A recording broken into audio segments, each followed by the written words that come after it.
Cancer की बीमारी बढ़ रही है, उस पर हम सबको, पूरे सदन को और सरकार को चिंता करने की और कदम उठाने की आवश्यकता है। Middle class issue. This is not a political issue. Mr. Chidambaram a few days ago said he's got a lot of experience. He said the finance minister should listen. स्वीकार करो या पैसा छोड़ो। हमारे समाज के पास कपड़ा बुनने के अलावा कोई पैसा नहीं था।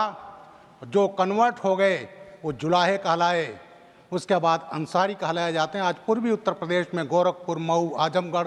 कैंसर की बीमारी एक इतनी बड़ी और गंभीर बीमारी है कि आदमी दो तरीके से टूटता है।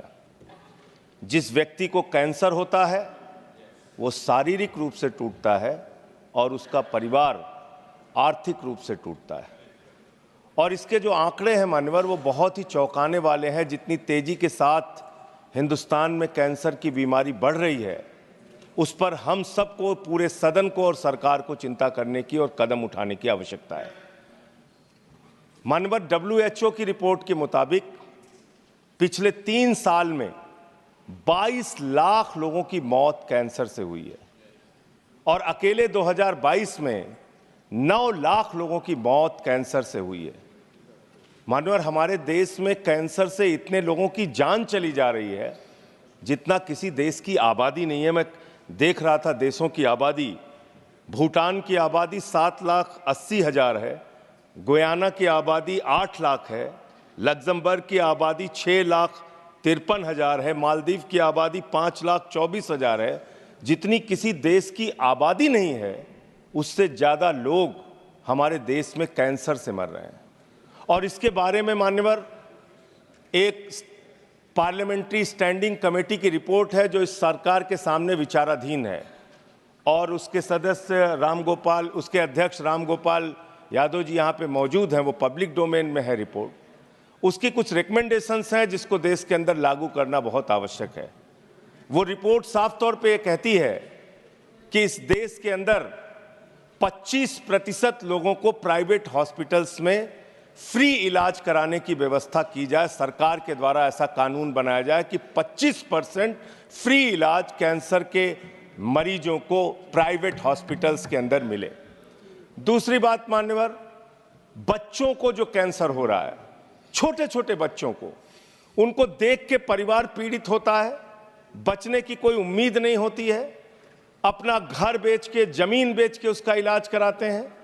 तो इसलिए बच्चों का इलाज पूरी तरीके से फ्री किया जाए अगर किसी बच्चे को कैंसर की बीमारी होती है। ये दूसरी सिफारिश उसमें है। और बड़े दुर्भाग्य की बात है मान्यवर कि हैजा, मलेरिया, ऐसी मेनिंजाइटिस टाइप ऐसी तमाम बीमारियां वो सरकार द्वारा नोटिफाइड की गई हैं, लेकिन कैंसर जैसी गंभीर बीमारी ये अधिसूचित नहीं की गई, ये नोटिफाई नहीं की गई। ये भी एक मान्यवर चिंता का विषय है। तो मैं अंत में सिर्फ इतना कहूँगा कि इस बीमारी को नोटिफाई किया जाए। धन्यवाद माननीय संजय जी, धन्यवाद। समय खत्म हो रहा है, धन्यवाद। माननीय श्री महाराजा संजा ओबा लेशंबा डिमांड टू डिक्लेयर द इमा Kaithal, that's women market of Manipur, as a living cultural heritage site.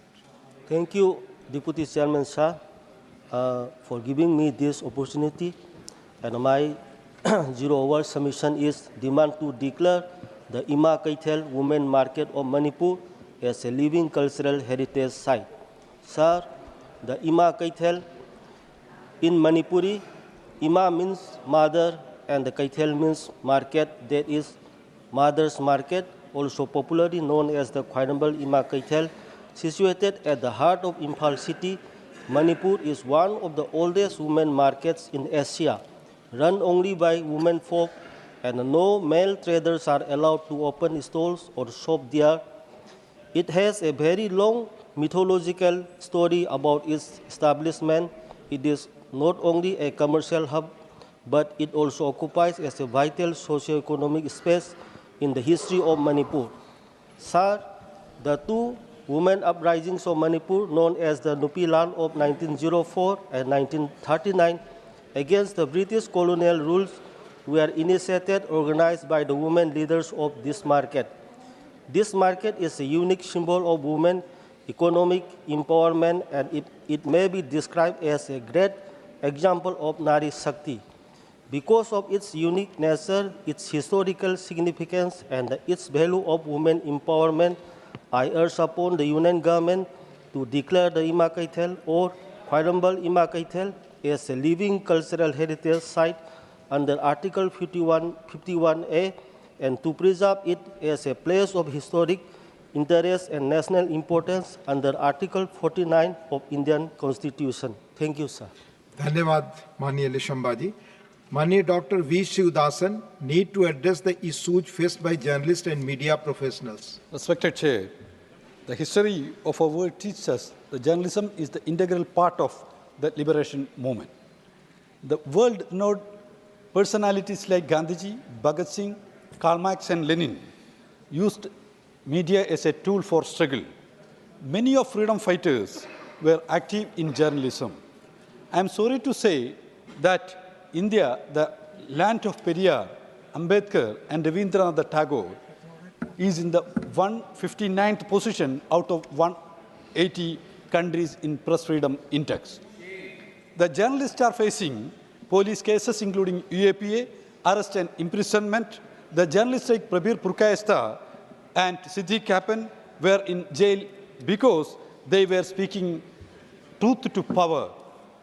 In India, in the last 10 years, more than 100 journalists were killed in different places, including the noted editor and writer Gauri Lankesh.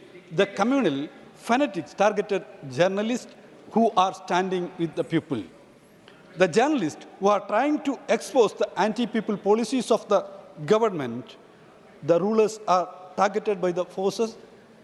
Working journalists are one of the most exploited groups in India. Thousands of brilliant youngsters are working in media, but the government is not ready to protect them. The government is not taking initiative for proper wage to the journalists. After the implementation of neoliberal economic policy, the number of permanent employees have been reduced. The journalists have no social security. There are no proper welfare and pension schemes. Sir, Madhichia Commission was appointed to study the issues of journalists, and it has suggested a minimum wage to the media persons. But till now, the majority of the journalists are not getting the suggested salary. Sir, the government is not bothered about the journalists. The journalists are working most inhuman conditions. Basic amenities are not there. Human rights are violated in their workplaces. Sir, journalists have no proper work time. Legally, the working time is 8 hours per day, but they are working 14 to 17 hours. Sir, when the journalists are raising the issues of them, they are not getting the legal protection from the government. They are unable to form the associations as trade unions in their media institutions. Sir, at present, the real news and real journalists have been degraded. The journalists have been treated as column fillers between advertisement. Sir, some of the media has given more importance to the advertisement than the news. Thank you, Dr. V. Sivasan ji. Now, Sri Mujibullah Khan, concern over delays in completion of national highway projects in Odisha. धन्यवाद उपसभापति महोदय. एक गंभीर विषय में सदन को अवगत कराने के लिए मुझे आपने मौका दिया. उड़ीसा के बारे में, खास करके नेशनल हाईवे के प्रोजेक्ट के बारे में कुछ मैं बोलना चाहता हूं. उपाध्यक्ष महोदय, उड़ीसा राज्य सरकार का जो रास्ता है, जो स्टेट हाईवे है, वो हमारे मुख्यमंत्री, तत्कालीन मुख्यमंत्री नवीन बाबू जो स्टेट हाईवे बनाए हैं, उड़ीसा के हर गांव, हर गली, हर कूचा में रास्ता बहुत ही खूबसूरत है. जब तक कोई इंसान नहीं देखेगा तब तक वो समझ नहीं पाएगा. अगर कंपैरिजन किया जाए स्टेट हाईवे और नेशनल हाईवे, तो सोचिए मत. जब कोई घर से निकलता है तो घर वाले पूछते हैं कौन से रास्ता में जा रहे हो. अगर वो नेशनल हाईवे में जा रहा है तो घर वाले ऊपर वाला से दुआ करते हैं, पूजा करते हैं कि वो सही सलामत वापस आ जाए. हमारे उड़ीसा का नेशनल हाईवे का हालत आपको बताना चाहता हूं. डुबरी चंडीखोल नेशनल हाईवे 53 4 लेन होने वाला है, वो कंप्लीट नहीं हुआ है। राजामुंडा बारकोट नेशनल हाईवे 4 लेन वाला है, नेशनल हाईवे NH 23 वो भी कंप्लीट नहीं हुआ है। बरगढ़ बरपाली और बरपाली से बलांगीर नेशनल हाईवे 26 4 लेन वो भी कंप्लीट नहीं हुआ है। अनुगुल संबलपुर NH 55 कटक अनुगुल 55 ये 4 लेन है, ये भी कंप्लीट नहीं हुआ है। भद्रक बालेश्वर NH 16 वो भी कंप्लीट नहीं हुआ है। और झारसुगुड़ा भोजपुर जो वाइडिंग के लिए 49 NH वो भी कंप्लीट नहीं हुआ है। नेशनल हाईवे का हालत बहुत ही बुरा है अध्यक्ष महोदय, इसीलिए आपके माध्यम से मैं राज्य सरकार की तरफ से भी बोलिए या हम लोग सांसद के हिसाब से भी बोलिए, मैं अनुरोध करना चाहता हूं केंद्र सरकार को आपके माध्यम से, जो नेशनल हाईवे का हालत इतना बुरा उड़ीसा में क्यों है, किस कारण वजह से नेशनल हाईवे का हालत ऐसा हुआ है, इतना साल से कंप्लीट क्यों नहीं हो रहा है। 1-2 कंप्लीट नहीं होता अलग बात है, लेकिन करीब 6-7 ऐसा बड़ा प्रोजेक्ट है जो कंप्लीट नहीं हुआ है और काम भी बहुत धीमा चल रहा है और वो काम भी अच्छे क्वालिटी का नहीं है, क्योंकि इधर एक साइड में कंप्लीट होता है, दूसरे साइड में रास्ता खराब हो जाता है। तो आपके माध्यम से मैं अनुरोध करूंगा कि आप सरकार को निर्देश दीजिए कि नेशनल हाईवे का जो हालत है जितना जल्दी हो सके नेशनल हाईवे को ठीक करें और लोगों का जान और माल का रक्षा करें, क्योंकि कई परिवार कई एक्सीडेंट होता है अध्यक्ष महोदय, हर 1 दिन में 2 दिन में आप सुनेंगे नेशनल हाईवे में कहीं मोटरसाइकिल एक्सीडेंट, कहीं कार एक्सीडेंट, कहीं ट्रक एक्सीडेंट, ऐसे बहुत से कीमती जानें जा चुकी हैं। इसीलिए मैं आपके माध्यम से अनुरोध करूंगा कि जितने जल्दी हो सके उड़ीसा का नेशनल हाईवे को जल्दी रिपेयर किया जाए, कंप्लीट किया जाए और लोगों की जान और माल का बचाया जाए। बहुत बहुत धन्यवाद। धन्यवाद माननीय मुजीबुल्लाह जी। माननीय Shri Chunni Lal Garasia, demand for a new tourist circuit to promote tourism in Udaipur, Mewar and surrounding tribal areas. धन्यवाद उपसभापति जी, 0 ओवर्स में मुझे बोलने का मौका दिया, उसके लिए बहुत बहुत आभार। राजस्थान के पर्यटन सर्किटों में नए स्थलों के समावेश हेतु सर्वेक्षण की मांग मैं कर रहा हूं। महोदय जी,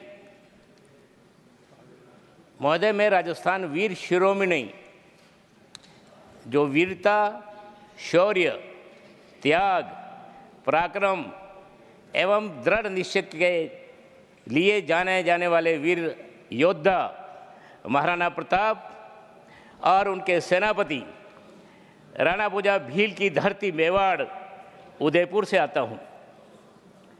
महोदय, उदयपुर एक विश्व प्रसिद्ध पर्यटक स्थल है, इसे जिलों की नगरी भी कहा जाता है और उत्तरी भारत का सबसे आकर्षक पर्यटक शहर भी माना जाता है। उदयपुर को हाल ही में विश्व का सबसे खूबसूरत शहर भी घोषित किया गया है। महोदय, राजस्थान में वर्तमान में 4 पर्यटन संभाग हैं, जोधपुर, जयपुर, अजमेर, कोटा।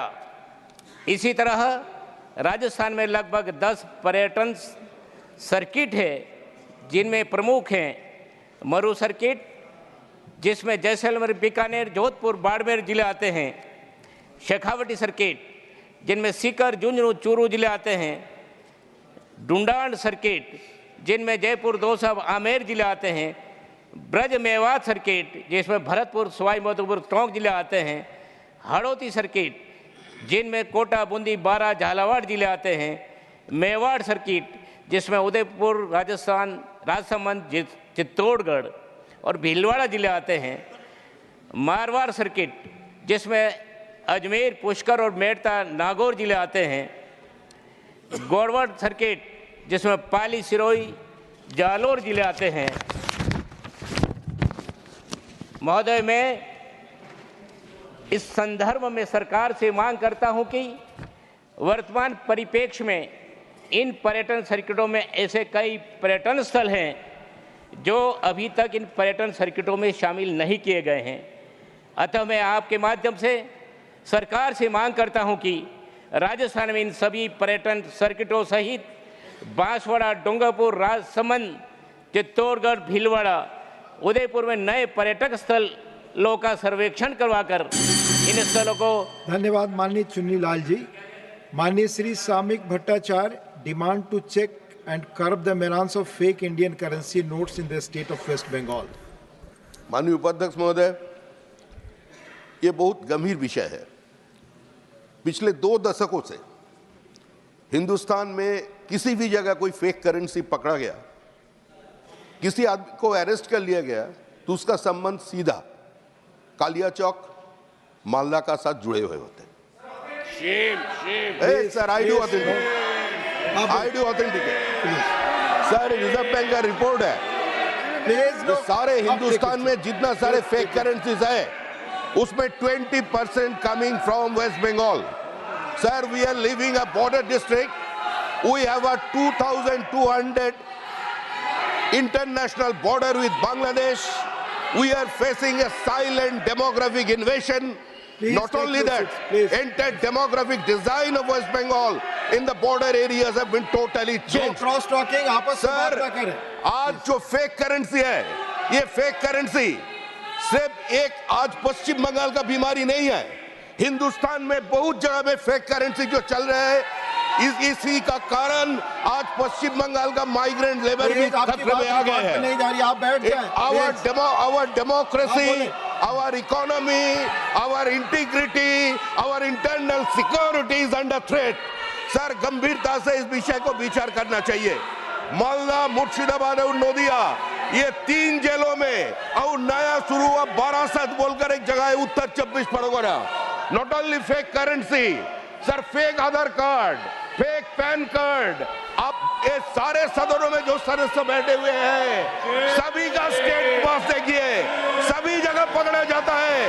जो माइग्रेंट लेबर पहुंचता है बांग्लादेश से यहाँ, सर, शायद जो लोग एक बार इस देश को नापाक बोलकर चले गए थे, जो ये डिमांड उठाते हैं जब minority has right to self determination, हमको अलग स्टेट चाहिए, इसी का साथ जुड़े हुए हैं सर। ये रुपया से बंगाल में तैयार नहीं होता, बांग्लादेश से आ रहा है, और किसी भी एक एजेंसी का माध्यम से इसको बंद नहीं कर सकते। अगर NIA, border security force, West Bengal police एक साथ काम करे, उसका साथ साथ सभी राजनीतिक दल सहमत हो और उसमें जनता का भीतर जागरूकता पैदा करे, तभी हम इसको रोक सकते हैं। और ये सीरियस थ्रेट है सर। जैसे हमारे डॉक्टर मनमोहन जी बोले थे प्रधानमंत्री रहते हुए, जब Maoist is the biggest threat to internal democracy, और हम भी आज बोल रहे हैं जो आज changing of demography in the border states and this kind of fake currency, these Bangladeshi infiltrators, they are the biggest threat to Indian challenges. Fake currency, please. Thank you. Thank you. Mani Shri Mohammad Nadimul Haq, demand to streamline the process of issuing of notices by Income Tax Department. Mani Shri Mohammad Nadimul Haq, not present. माननीय Shri Dhananjay Bhimrao Mahadev, demand for the Bharat Ratna award to noted literature late Anna Bhau Sathe. धन्यवाद उपसभापति जी।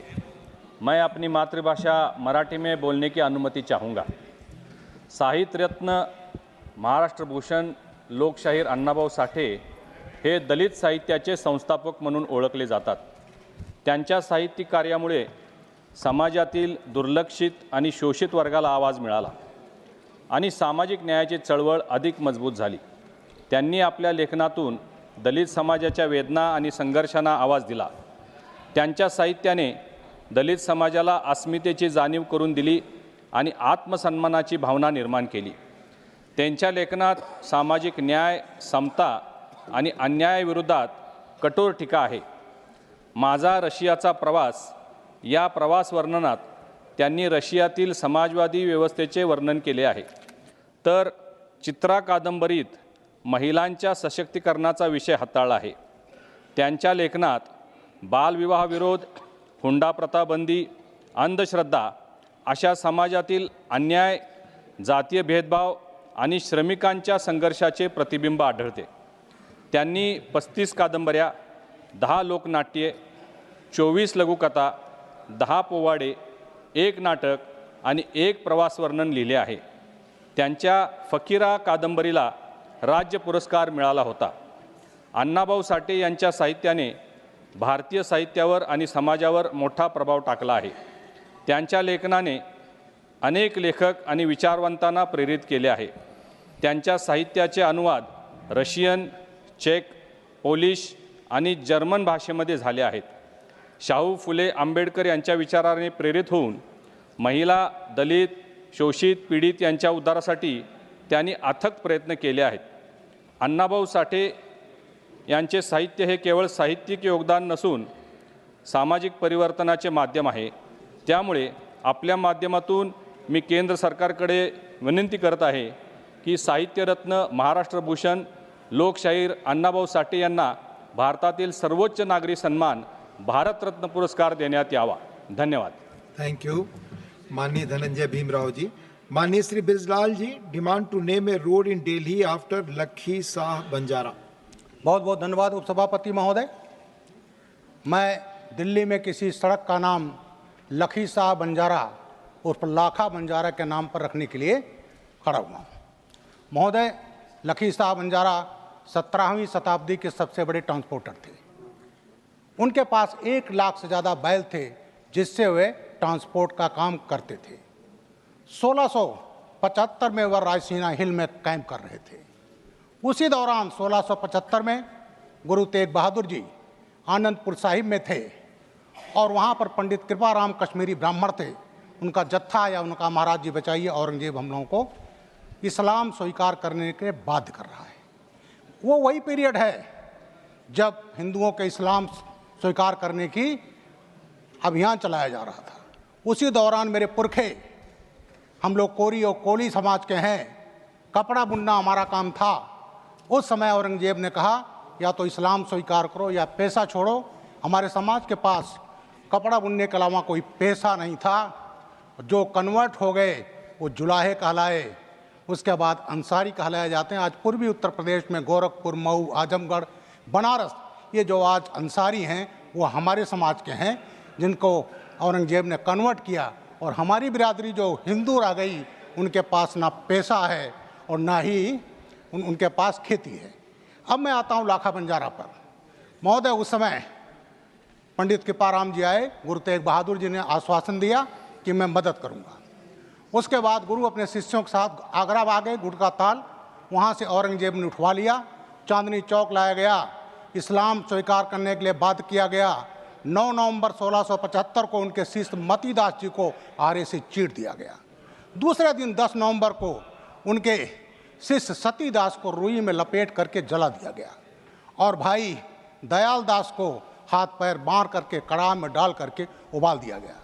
जब गुरु जी को torture किया गया, बाध्य किया गया, जब वो तैयार नहीं हुए तो 24 नवंबर 1675 को उनका सिर कलम कर दिया गया. अब उसके बाद वो लोग लाश के साथ भेद भी करते थे. लाखा बंजारा अपने सैकड़ों बैलों के साथ हल्ला बोल दिए. उनकी बॉडी उठाया और ले जा करके अपना घर जो था उसमें रख करके आग लगा दिया. गुरु जी का क्रिमेशन किया. आज जहाँ सिर काटा गया वहाँ गुरुद्वारा शीशगंज है. जहाँ उन्होंने क्रिमेट किया वो है गुरुद्वारा रकाबगंज. महोदय, मेरा डिमांड है कि लाखा बंजारा वो हैं जिन्होंने सरोवर बनाए, उनका उसमें बहुत रोल है. मेरा कहना है कि यहाँ दिल्ली में तमाम विदेशी आक्रमणकारियों के नाम पर रोड हैं. एक रोड को उनके नाम हटा करके लाखा बंजारा का नाम रखा जाए, उनके नाम पर रोड किया जाए जिनका हिंदुत्व की रक्षा के लिए बहुत बड़ा योगदान है. धन्यवाद. माननीय Shri Sanjeev Arora ji, demand to address huge pendency of case before commissioner of income tax appeals. Thank you, Vice Chairman, sir, for giving me opportunity to speak on the appeals which are pending with Commissioners of Income Tax Appeals. Sir, I would like to express my deep concern regarding the significant backlog of appeals pending before Commissioner of Income Tax Appeals in India. The current situation is worrisome because as of April 2024, a staggering number of 5 lakh appeals remain unresolved with CIT, with a majority of these lodged within the recent implemented faceless appellant system. This immense backlog not only contradicts the commitment to timely decisions outlined in the Taxpayers' Charter, but also raises serious questions about equity and fairness within the tax system. Sir, in last financial year, only 61,311, around 10% cases were resolved, which is around 10%, and I am sure equal number must have been filed also. To address the critical situation, I urge the Honorable Minister, through you, to consider the following measures in the upcoming time. It had written budget, but the budget is there, so it can be considered in the budget also. Strengthening legal framework, enact appropriate legislation to enforce stricter time limits on CIT appeals for appeal disposal. The current advisory limit of 1 year is insufficient. Sir, it is an advisory limit, but it's not being adhered to. Taxpayer relief measures, introduce measures to provide relief to taxpayers, waiving the requirement of 20% prepayment before filing appeal, refunding excess tax collected recovered during prolonged delays, granting automatic stay on penalties and prosecution for appeals exceeding the specific time frame, accountability for delays, establishing a system of accountability to address the root causes of delayed within the system. The current pendency crisis discourages taxpayer compliance and undermines the integrity of the tax system. Taxing swift action through these proposed measures will ensure a more efficient, fair and transparent appellate system. Sir, through you, I urge the Honorable Minister to give these suggestions her thoughtful consideration. Thanks. Thank you, Manya Sanjeev Arora ji. Manya Sri Derek O'Brien, demand to reduce rate of GST on health and insurance policies. Sir, the demand is straightforward. Reduce 18% GST on medical and health insurance. Reduce it. In 3 minutes, let me make 4 quick points. This has been there, sir, since July 2007, and it has gone unnoticed. Why should we reduce it? We should reduce it because this is an issue which is burdening people, mainly the middle class. That's why it needs to be reduced. The high tax rate is a burden at 18%. Insurance penetration is low in India, sir. Internationally, it's more than 7%. India, it's under 4%, just about 4%. That's why it should be reduced.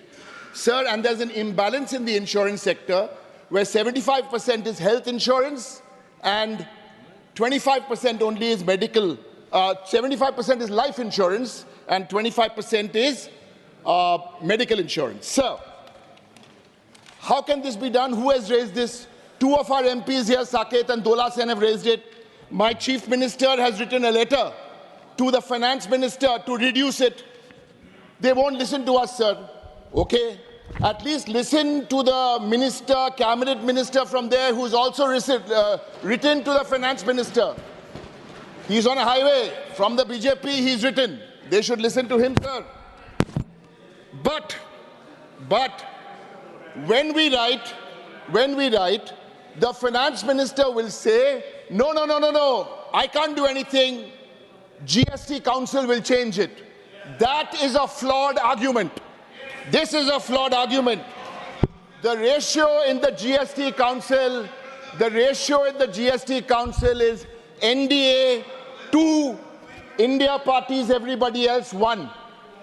GST Council, as said by the Supreme Court, is an advisory body. So, sir, we mustn't allow the Finance Minister to hide behind the curtain of the GST Council, sir. You mustn't. Sir, this is a middle-class issue. This is not a political issue. Mr. Chidambaram a few days ago said he's got a lot of experience. He said the Finance Minister should listen. Listen. Sir, I appeal. I know all the India parties will be together. I appeal to the Biju Janata Dal also to please associate with this issue. You must associate with this issue because it's touching the middle class. And this argument, please, I request the Finance Minister to come next 3-4 days and say on the floor of this House that this is not working because there's a GST Council meeting happening. Sir, if this doesn't happen in the next 3-4 days, Andolan chalu rahega for this, sir. The people of India cannot have medical insurance for GST. Thank you, sir. Thank you. Manya Dr. Sangeeta Balwant. Manya Dr. Sangeeta Balwant demand to restart the sugar mill at Nandganj in Gazipur district of Uttar Pradesh. माननीय उपसभा महोदय जी, आपने मुझे एक गंभीर और लोक कल्याणकारी विषय पर बोलने का अवसर दिया। इसके लिए मैं आपको हार्दिक धन्यवाद प्रेषित करती हूँ। महोदय, मैं उत्तर प्रदेश गाजीपुर जिले से हूँ और केंद्र सरकार का ध्यान वहाँ बंद पड़ी चीनी मिल की तरफ आकृष्ट करना चाहती हूँ।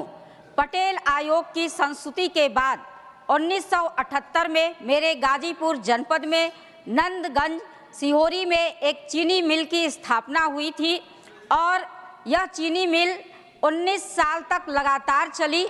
और जब यह चीनी मिल चलती थी तो जनपद के लगभग 12 लाख कुंटल गन्ने से चीनी बनाई जाती थी, जिससे वहाँ के किसानों में एक खुशहाली थी और हजारों हाथों को रोजगार मिला था। और केवल जनपद गाजीपुर में ही नहीं, आसपास के जनपद जो थे वहाँ के गन्ना किसानों में भी एक खुशहाली थी और वो समृद्ध थे। लेकिन 1997 आते आते यह चीनी मिल बंद पड़ गई और इस सदन के माध्यम से मैं केंद्र सरकार से आग्रह करना चाहती हूँ कि उत्तर प्रदेश गाजीपुर नंदगंज में बंद पड़ी चीनी मिल को पुनः स्थापित किया जाए या फिर वहाँ पर कोई ऐसा बड़ा उद्योग लगाया जाए जिससे उस जनपद का विकास हो सके, साथ ही हजारों हाथों को पुनः रोजगार मिल सके। इस निवेदन के साथ मैं 2 स्वरचित पंक्तियों के साथ अपनी वाणी को विराम देना चाहूँगी। चूँकि राष्ट्रीय पर्व स्वतंत्रता दिवस आ रहा है, कहना चाहूँगी। आपका विषय नंदगंज पर है। जी बिल्कुल, नंदगंज देश में ही आता है। समय मेरा अभी बचा हुआ है। वतन के चिराग हो तो उजाला करो, वतन के चिराग हो तो उजाला करो, दिल में मुल्क से मोहब्बत भी पाला करो। ये जमीन ये आसमां मेरा भी है और तेरा भी है, गैर देशों की जयकार लगाकर अपना मुंह मत काला करो, अपना मुंह मत काला करो। जय हिंद, जय भारत। माननीय श्रीमती रेणुका चौधरी जी, माननीय Shrimati Renuka, no nothing please. माननीय श्रीमती रेणुका चौधरी जी, माननीय श्रीमती रेणुका चौधरी जी, प्लीज आपस में बात न करें। माननीय Shrimati Renuka Chaudhary ji, demand to facilitate the issuance of credit card to senior citizens of the country. Sir, there is an issue which is contraindicatory to what we are experiencing. The RBI has given guidelines to our banks saying anyone above 60 is not credit worthy, and so we cannot access a credit card, but they will use our money which is kept with them, the savings, and they make money on that, but they will issue a debit card. Now, this is a bizarre concept, sir, because a credit card is not just about getting immediate credit, but it has several social implications and access under emergencies. 60 years plus is no really a liability because longevity has come to India. And unless we make sure that a senior citizen can book a flight ticket, hotel bookings, making transaction online, paying bills. Now, on the one hand, you want a digital cashless India. On the other hand, you will not give credit to people who are 60 years and above. I'm sure here a lot of my colleagues have got it because we are a privileged lot of people. But the average middle-class citizen who has substantial savings in the bank, and the banks come to look at our face and say, are you alive? They want proof of living. They come home and check whether you're alive or dead while they're talking to you. And they tell you this is for proof of life. And after that, they don't give you a credit card. International banks, which do not have an upper age limit, which are functioning in India, are also submitted to the RBI guidelines here. So what they practice in their countries, they don't affect the seniors.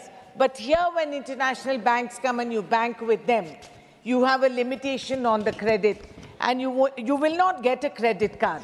So this kind of discriminatory behavior, and when you're trying to facilitate the elders, there are a lot of active, perfectly all right seniors who are functioning and contributing to the economies of this nation.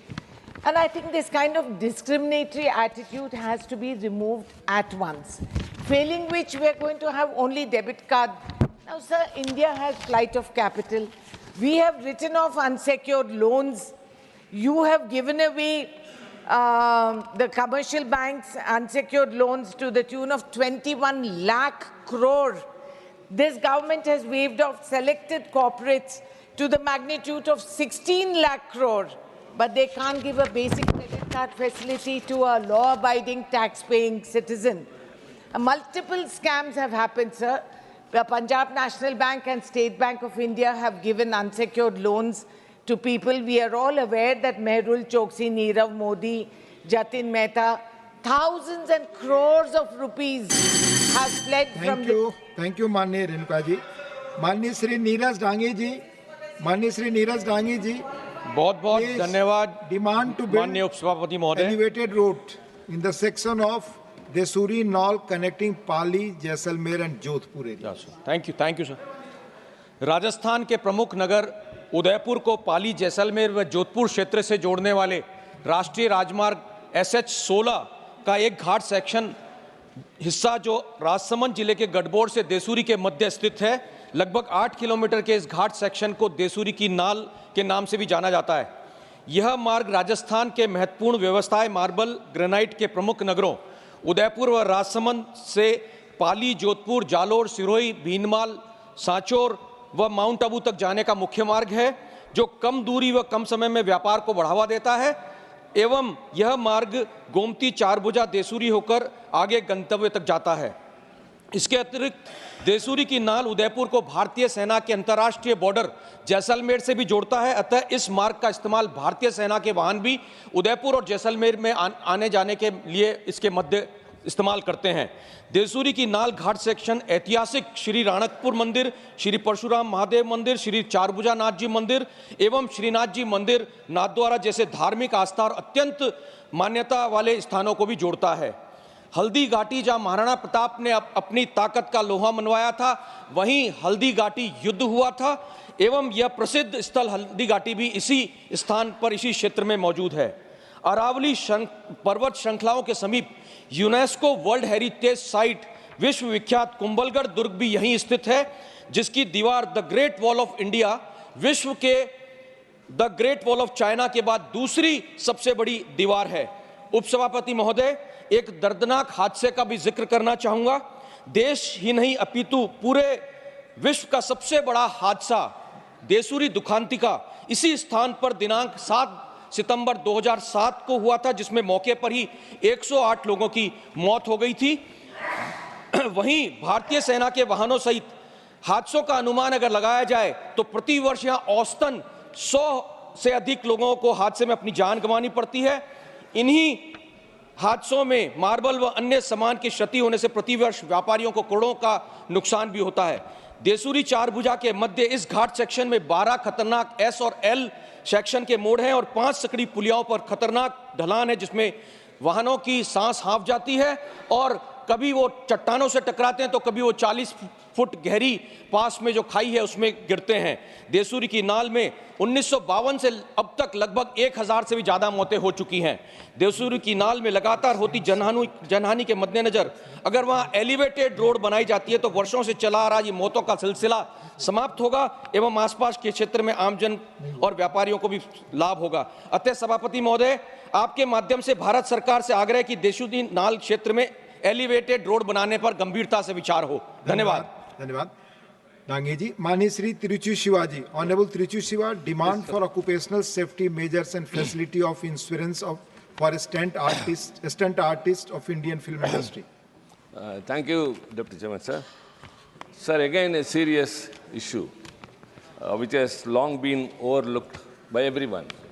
In the vibrant film industry of India, there are some stunt actors. They display their indispensable efficiency and talents to bring thrilling action sequences on the screen, sir, but they are totally neglected. Recently in Tamil Nadu, a senior stunt actor who has an experience of 30 years has fallen down from the rostrum and had to end up face a fatal end, sir. Sir, it is all because of they called as a safety rope which snapped and it fell down. So maybe it's an isolated incident. But all the time, these very important stunt artists are financially and physically totally neglected. Despite their critical role as stunt artists, often work without the safety nets that other professionals take for granted. The absence of stringent safety standards on cinema sets leads to preventable accidents, leaving artists vulnerable to life-altering injuries. This jeopardizes their physical well-being and imposes a heavy financial burden on them and their families. It is imperative to implement comprehensive safety protocols on film sets, such as regular inspections, mandatory high-quality safety gear, and rigorous training for both artists and crew members. Government must collaborate with industry stakeholders to incentivize compliance and nudge them toward implementing and enforcing these standards effectively.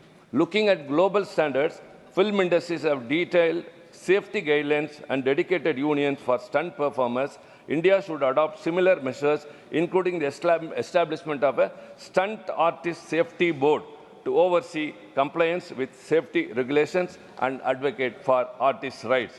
Furthermore, one must recognize the financial insecurities faced by the stunt artists, and many of them lack access to basic insurance coverage, as private sector insurance companies often deem their work too unsafe to accommodate.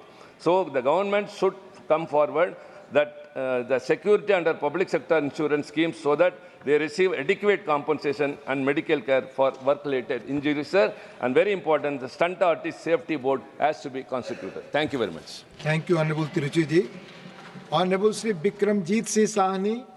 Honorable Sri Bikramjit Singh Sahni, not present. Manya Srimati Mahua Majhi, need to conduct archaeological exploration located in the state of Jharkhand. Thank you, Honorable Deputy Chairman Sir. हमारे झारखंड में एक ऐसा प्राचीन इलाका है जिसका archaeological और geological महत्व है, जिसके बारे में दुनिया के अत्यंत प्रतिष्ठित journal proceedings of the national academy of science में कई वर्षों के रिसर्च के बाद इस बात को सत्यापित किया गया है कि झारखंड का सिंहभूम क्षेत्र समुद्र से बाहर आने वाला दुनिया का पहला ज़मीनी हिस्सा है। इससे पहले ज़मीन का अस्तित्व समुद्र के अंदर था। धरती के 50 किलोमीटर भीतर ज्वालामुखी विस्फोट के कारण सिंहभूम क्षेत्र समुद्र से बाहर आया था और ये पहला इलाका है। पोलैंड से एक स्टडी रिपोर्ट आया था कि दुनिया का पहला सुनामी झारखंड में आया था। रांची यूनिवर्सिटी के जियोलॉजी डिपार्टमेंट से इसकी पुष्टि हेतु दिल्ली से संपर्क भी किया गया था उस समय।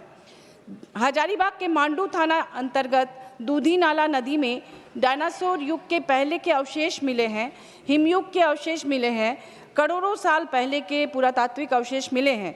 रांची यूनिवर्सिटी के जियोलॉजी डिपार्टमेंट के प्रोफेसर स्टूडेंट्स को फील्ड ट्रिप करवाने हर साल यहाँ ले जाते हैं, मगर फंड के अभाव में छोटी मोटी स्टडी ही कर पाते हैं। सिंहभूम तथा हजारीबाग क्षेत्र में ढेर सारी आश्चर्यजनक पुरातात्विक महत्व की चीज़ें बिखरी पड़ी हैं सर, जिनकी व्यापक खुदाई तथा खोज की आवश्यकता है। केंद्र सरकार को बड़ा बजट बनाकर इस क्षेत्र में जियोलॉजिकल तथा आर्कियोलॉजिकल सर्वे कराना चाहिए। इससे जियो टूरिज्म को भी बढ़ावा मिलेगा और पूरी दुनिया के रिसर्चर यहाँ आएंगे। Thank you sir. Thank you माननीय महुआ जी। माननीय श्री राघव चड्ढा जी, माननीय श्री राघव चड्ढा not present. माननीय श्री प्रदीप कुमार वर्मा, माननीय श्री प्रदीप कुमार वर्मा not present. माननीय doctor Sikandar Kumar demand to abolish the practice of using colonial era titles in the working of judiciary. Thank you, sir, for giving me the opportunity to speak on a very important issue.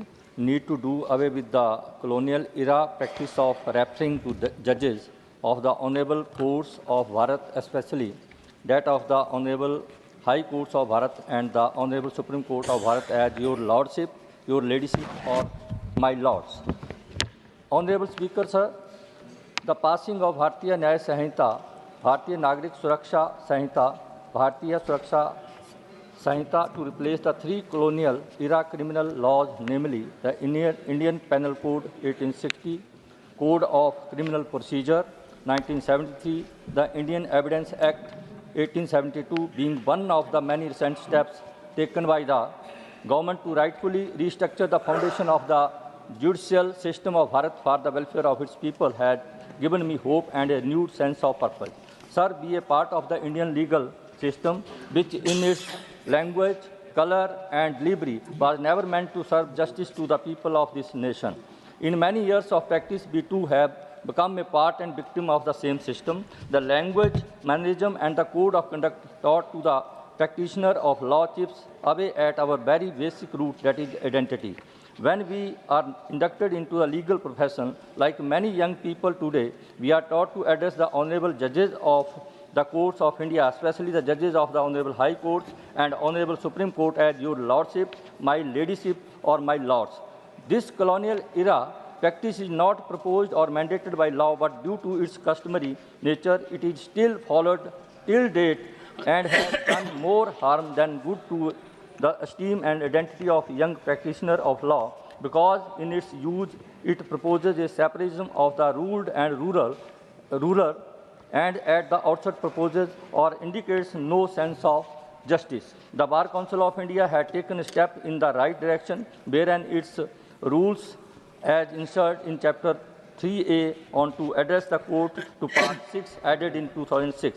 It is stated that consistent with the obligation of the bar to show a respectful attitude towards the court and bearing Question in hour. mind. Question number 136.